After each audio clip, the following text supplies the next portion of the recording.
The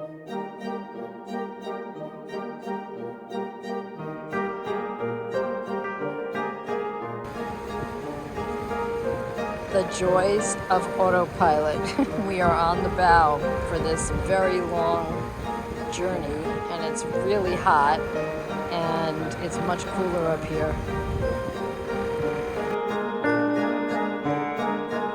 Now, what is this exactly? Looks like an offshore drilling rig or something along those lines that two tugboats were towing. And then, of course, we saw just more examples of incredible engineering. But what we didn't expect was all these kite surfers. It was a very windy day. But have you ever seen anything like this? Like so many? Not quite that many. Sometimes in the Silver Strand in San Diego, but not near that many.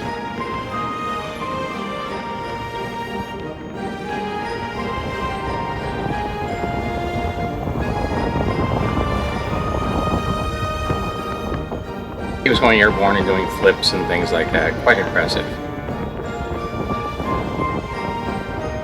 I have no idea what this fire was. Do you? I mean, is No. it some sort of barbecue? They didn't seem to be like Didn't worried faze about them. it at all. And then we ultimately arrived at Porto Bolaro, which I don't know about you, but I've never seen a marina like It was this. a boutique marina.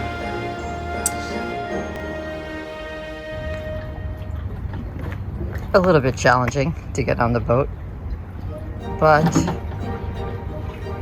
basically the best way to do it is to put your foot on this pipe and then go over. I kind of felt like it was more of a beach club than an actual marina. I think it is, actually. Yeah, you did have to put the fenders pretty low. True. But other than that, no inconveniences of any kind whatsoever. So this was one of our last experiences in Calabria before getting ready to go across the Strait of Messina. Boy, was it worth it. When we were going to head across the strait, someone told us about a wonderful stop we should make on Calabria before we left, so we had one more stop after this. Yeah, that's true, because by the time we got to the restaurant, we were talking to some people from France and Belgium, and they told us about Scilla at this restaurant, and so we ended up deciding to go there. But in the meanwhile, we did have a really nice walk, and to me it was amazing how little people had, but also how much they had in terms of just raw beauty. And everybody seems to be happy. Yeah, definitely. So here we are having dinner. Got a chance to keep an eye on our boat, which was right to the left. Just not more than a few steps from there, and this is also where we met those folks that we were talking about. Denise has to have her cappuccino in the morning. Yeah, isn't that fancy?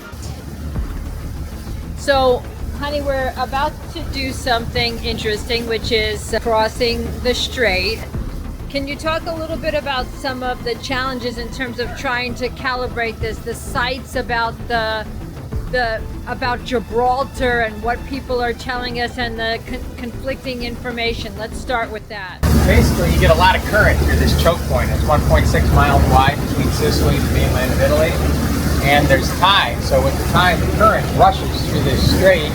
Every 6 hours, it changes direction.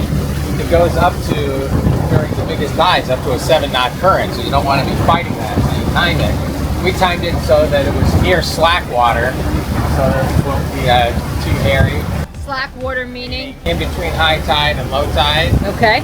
Or low tide and high tide. So basically the current really won't be running very much in either direction. We started out with the current behind us at 1.7 knots, which was fine. At one point it actually went to 0.7 on the nose, and from the side, way over here on the side, the current swirled around and came back and hit us. So basically, from what I understand, there's a current going straight through the middle. There's another current on the Calabria side, and there's a third current on the Sicilian side. So this is the giant circular currents. Right. This is the Calabrian side, and then I'll circle around to the left. On the port side is Sicily in the distance. Okay, go ahead. Sorry. Crowded area on the Calabria side, so now the current is settled in again behind us at 0.6. We get around the point there, I'm guessing it'll pick up a little. We won't get up to the 5 to 7 knots, because we timed it near when the tide was coming to the end. Can you talk a little bit about the ferries going in multiple directions? Yeah, there's ferries everywhere. They're crossing from Sicily to Italy and vice versa. You know, we need to stay out of their way, so I've just been watching them on AIS. We did have one ferry that didn't have an AIS transponder, but I go by the visual always as well, so we slowed down so that we would have bearing drift and not have a clear. We've been warned about the sword fishermen not paying attention, but so far we haven't seen them. That may be closer to the strait. This is basically, I don't know if you can see, but there's an actual traffic circle here that you go around. You can see there's like almost like a highway line in between, and then there's arrows. I don't know if you can see them here. Arrows going one way and then the other. It's an actual highway in the water. Where everyone's following the directions they need to be going at any given point. Unless you're not, and then the Coast Guard come and gets you. This was kind of freaky because I thought they were after us, and then they just passed by us and just kept going. Guess someone didn't do that traffic circle correctly. I guess not. I wonder what they were after. But anyway, long story short, it wasn't us. But there was just traffic everywhere. I mean, like big ship traffic everywhere you look. Yep, we were watching our bearing drift on everybody in every direction, slowing down, speeding up to make sure the bearing drift was changing to avoid collisions. Watching AIS and what's interesting though is that we have responsibility for the big ships and for the small ones. Anyway, in any case, we did go to the village of Scilla on the basis of the recommendation that was made, and it did not disappoint. I mean, I was really taken by surprise by the incredible beauty. First seeing the castle come into view, and then ultimately around the bend when we finally got to the anchorage itself, well, the mooring itself, it was even more beautiful. And they had sword fishermen out there fishing. Well, this particular fish, though, remember, is not a swordfish. No, this is it's a another different type type. of fish. I'm not sure which, but the point is that we got exposed to seeing for the first time what they actually go through to spot these fish. They have a spotter in the tower, and on the swordfish boat they have a very long bow pulpit that the person will be out on to harpoon. Yep, I actually have video of that, so we can definitely talk about that at the time. But this is our mooring, which was gorgeous, and this is your amazing drone footage. I'm getting better at flying this silly thing and shooting video at the same time and not crashing it into sailboat masts or the water. So I'm far, so so glad, good. especially Yes. if it was our mast. There's the restaurant that we ate at, remember? Yep, right there on the water's edge, showing the beautiful view of the water, the castle, and their boat. Yep, not to mention swordfish. Yes. What good timing. Yeah, you really did a great job. I mean, you really get a sense for just how gorgeous it is. Yes, you can see the village all along the waterfront, all the tavernas or restaurants. We call them tavernas in Italy? No, All right. you call them trattorias or Trattorias. pizzeria or ristorante. Sometimes a rosticceria. All right, no more tavernas for me. No We more. are coming That's a into the castle. Greek terminology. Going away from the castle. But you did. I like that though. I like the various different perspectives that you got. I'm only getting the hang of That's for sure. But in any case, I liked walking around the village too. You really got a flavor for it. it. Speaking of flavor, there was a gelato shop there. Of course there was. Couldn't have it any other way. Actually, two. Well, more than two, but I stopped at two.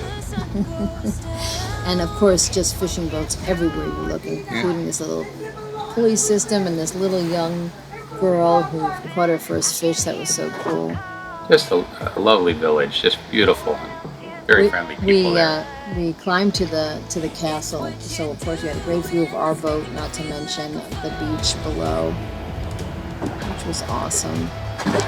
And we even got to go into the castle itself, which was very, very interesting. Gorgeous beach down below from the castle. Yep. In the 90s, so it was a very crowded beach that day. Hello. The Strait of Messina. Oh, tomorrow. Hey, Yep. And there's the castle. For €3 each, we got to go in and see everything, including some great historic photos. had the air-conditioned office, which was quite nice for I know, a I quick almost stop. stayed in that office for the rest of the time instead of seeing the castle, but I'm glad that we moved on and actually saw everything. They're doing a tremendous amount of restoration, which has been taking a very long time on the castle. So it's really in pretty good shape for the most part, except for they're doing restoration and they're bringing that back up to speed as well. And here you can actually see the restoration that they did, because you can see the condition that it was in once it was, once the project started itself. And then you can also see a little bit more relative to how they used to do sword fishing in the past. So there's the tower. I mean, it looks like he's on a pogo stick, doesn't he? Yep, looking Instead forward. of the actual tower that they're using now, and then the harpoon. And so anyway, here's the actual modern version of it. It's got to be a 50-foot platform out in front of the boat, or a bow pulpit for the harpoonist to be on, and then probably a 40-foot tower that the spotter is on. He also has a steering wheel and throttle control, so he can spot the fish and drive this harpoonist to be right over the swordfish. Which is really cool. Unless you happen to be a swordfish getting harpooned, and it ruins your day. And we learned that they harpooned the female first. The fish There's stay the in lookout, couples. by the way. How you were saying that 40 feet in the air. the actual motor is With the controls. That the controls, can be navigated from there. And there, They have two fish, a male and a female. Swordfish that came in. And loading it into the dinghy to take it to the refrigerated truck to take it off to the fish market. Talk about fresh. Yeah.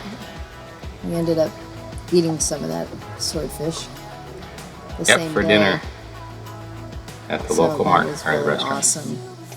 Really incredible. So it's hard work for these guys. They get up and are heading out at 6 in the morning and they fish all day. There's probably 7 or 8 guys on the boat. This guy could not keep his pants on. Have you noticed that? Yep, he looks like a plumber. And so they had the two swordfish, and that was for their whole day's work. I calculated a 150-pound swordfish is worth about 1,100 euros. So And then we headed back for this beautiful, beautiful sunset, and to dinner. shower and get ready, and then we got our ride out, which was included in our mooring service, so we didn't have to bring the dinghy out, and had dinner with friends from the Calabrian next door in this right on the water, crystal clear blue water with our boat in the distance, which was... it was a great way to end mainland Italy. I agree. There's the swordfish that we ate.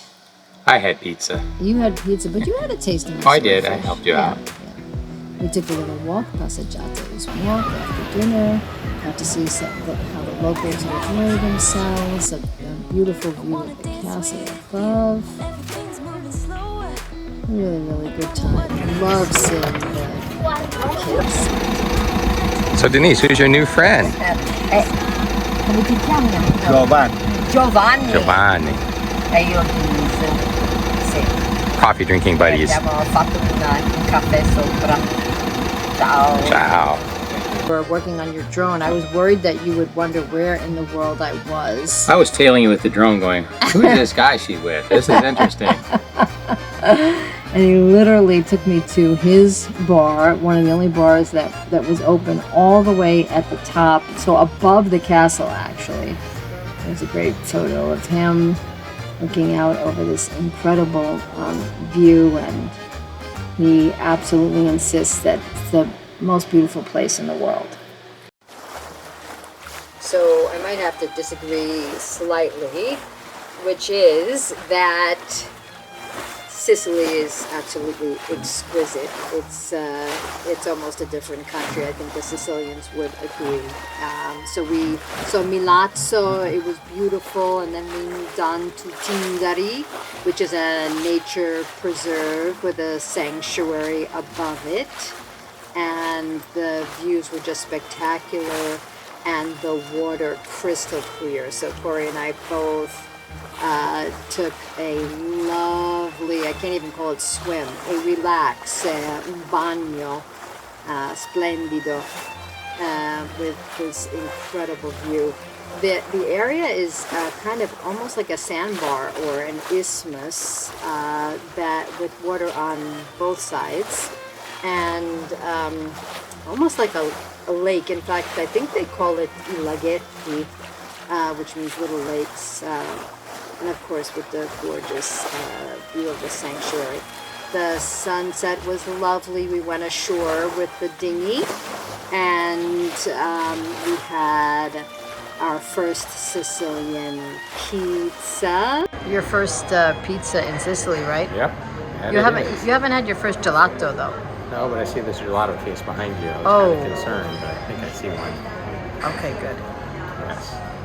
And then we just enjoyed the sunset, and the next morning we had a sunrise that was so beautiful. To me, it symbolized that we're about to meet our Sicilian relatives. I can't even tell you how excited I am. It's really emotional.